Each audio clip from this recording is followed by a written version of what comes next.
What happens when the person in charge of making important decisions has a problem with alcohol? In case you haven't been following this story, Kash Patel is the current director of the FBI, appointed by Trump in February 2025. And last month, The Atlantic published a report alleging he has had bouts of excessive drinking, unexplained absences, and that his staff have had difficulty working with him on multiple occasions. Patel has, of course, denied these allegations and called them Nope, it's a total farce. He's also filed a $250 million defamation lawsuit against the magazine. This week, at a Senate budget hearing, Democratic senators challenged Patel to complete what is known as an audit alcohol screening questionnaire. Patel agreed, but only if the senator that was questioning him agreed to do it too.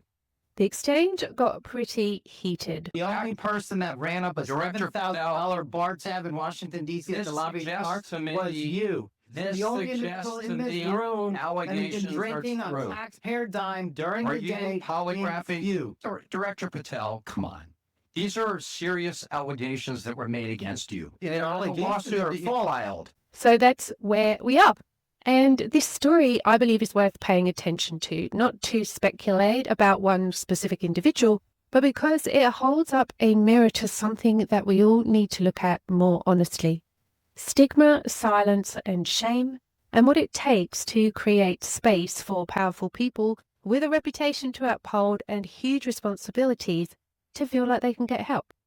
So in this video, I'm going to walk you through 3 key things: how the media coverage shapes stigma and makes seeking help feel a lot more dangerous, why even our clinicians can often normalize drinking in ways that create real barriers to people getting the care they need, and lastly, what is the audit screening? What has Congress actually asked Patel to do? And critically, what it can tell us and what it can't. Are accountability and compassion things that can't coexist? Because right now, it doesn't look like we're balancing them very well. So this video is for anyone who works in a high-pressure environment and who recognizes these patterns, and also for anybody wondering whether their own drinking is something that might be worth looking at. Because you're allowed to, in fact, I believe you must start to look at it before everything falls apart. So let me ask you this. Are you willing to take the test that it's called the audit test that members of our active duty military and others take to determine whether they have a drinking problem? I'll take any test you're willing to take. I will take it, Director Patel. I'll take it. I'm ready to take it. Let's go. Yes or no? Let's go. Side by side. I'll take it. I'm Sarah Connolly. I spent years drinking to manage the pressure of a high-functioning life. And I know firsthand how good people get at lying and hiding their drinking and why. So let's start with the media. When a story like this breaks, there's a very predictable pattern: headlines, scandal, speculation, people taking sides. And I understand, because it's a public figure in a public role with some very serious responsibilities, and accountability absolutely does matter. But here's what that coverage also does, and this is the dangerous part. It makes everybody else more afraid and probably even leads to even more drinking. When drinking gets framed as a scandal, something to mock, something to weaponize, the message that lands for every person out there who's struggling, and there are many, is that if they say something, then they risk everything. And the research backs this up. Sensational, moralizing coverage increases the stigma, and stigma reduces people seeking help, especially people with status or a reputation to protect. The people who arguably need the most support become the least likely to ask for it. But here's what that public fight sends to everybody quietly struggling at home: stay hidden, because this is what coming forward looks like.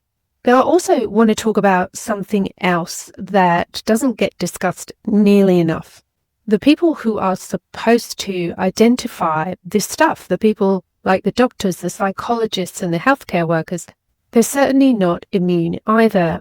systematic reviews put hazardous drinking levels among healthcare workers at around 1 in 5. And I hear this from my clients, and I have my own experience that when I went to a psychologist and shared that I was concerned about my drinking, I was reassured that it was fine, that it's, just some stress relief. And in fact, one of the professionals said to me, well, I drink every evening just to get through the week. So leaving an environment like that and having your drinking habits, even if they're problematic for you, normalized by a professional is really dangerous. It gets in the way of you seeking the help that you're looking for. It's very unhelpful because it creates a barrier. Because if that person who's supposed to be asking you the right questions is normalizing the very thing that you're struggling with, then where do you go? And it really matters because clinician bias affects the screening, and risky patterns get missed or normalized, and the person sitting across the desk leaves feeling like they were right all along. They have nothing to worry about because it's not that bad. So back to Kash Patel. What did Congress actually ask him to do? They asked him to complete something called the Alcohol Use Disorder Identification Test. It's a 10-question screening tool that was developed by the World Health Organization, and it is widely respected in clinical settings. Here's how it works. The questions cover 3 things: how much you're drinking, whether you're showing signs of dependence, whether alcohol is causing harm in your life, and each answer scores from 0 to 4, a total score out of 40. A score of 8 or above flags hazardous or harmful drinking. 15 or above suggests likely dependence and the need for further clinical assessment. But, and this is really important, the audit is a screen. It's not a diagnosis. It's a doorway, and it's designed to say it's worth paying a bit closer attention to this particular issue. So it can't prove that someone was impaired on a particular day, and it certainly can't replace a proper clinical evaluation. And of course, critically, it's self-reported. If someone is filling this out under any kind of political pressure with their career on the line and under threat of perjury, the answers may not reflect exactly what's going on. It's not cynicism, it's just how self-report tools work, especially when they're under threat.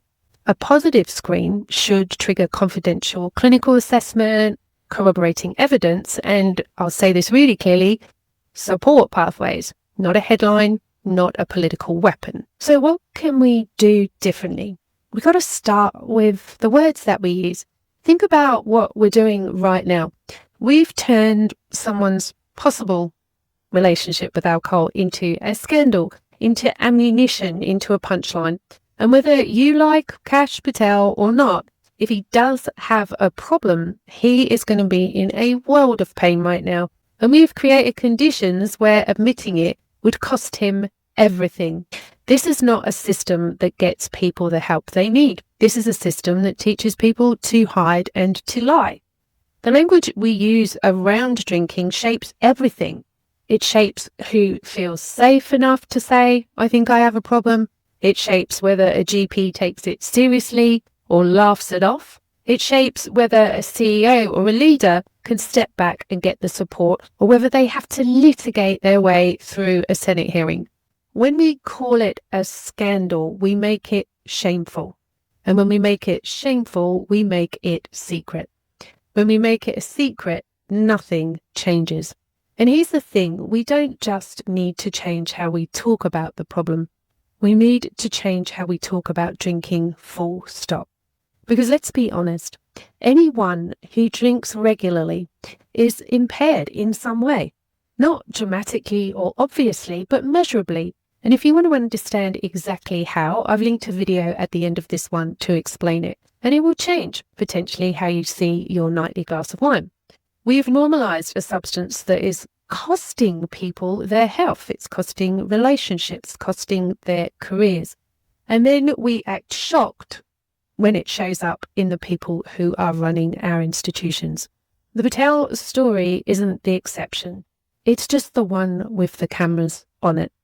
You don't have to be in a public role for this to matter. You don't have to wait for some kind of congressional hearing. You are 100% allowed to take your drinking seriously before everything falls apart. And there are places that you can get support, but approach quitting alcohol in an entirely different way, in a new way, where a problem with alcohol actually becomes the gateway to extraordinary personal growth. The Patel story is a mirror. If our instinct as media institutions and as a culture is to mock, to litigate, and to turn someone's pain into ammunition, we make it harder for everyone who's watching and recognizing themselves. Millions of people have a drinking problem. Millions more are heading toward one. And almost none of them are going to come forward in an environment like the one we have today. Let's not forget, alcohol is addictive. That's not a moral failing, that's biology. So instead of normalizing the substance and shaming the people that struggle, maybe we should flip that. Accountability and compassion are not opposites. Neither are honesty and kindness. I'm sure that we can and must do better than this. Thanks so much for watching. I hope you enjoyed it. Please drop a like below and consider subscribing if you'd like to get more content like this and support my channel. There's some free resources in the description below. In the meantime, take care of yourself and I'll see you in the next one.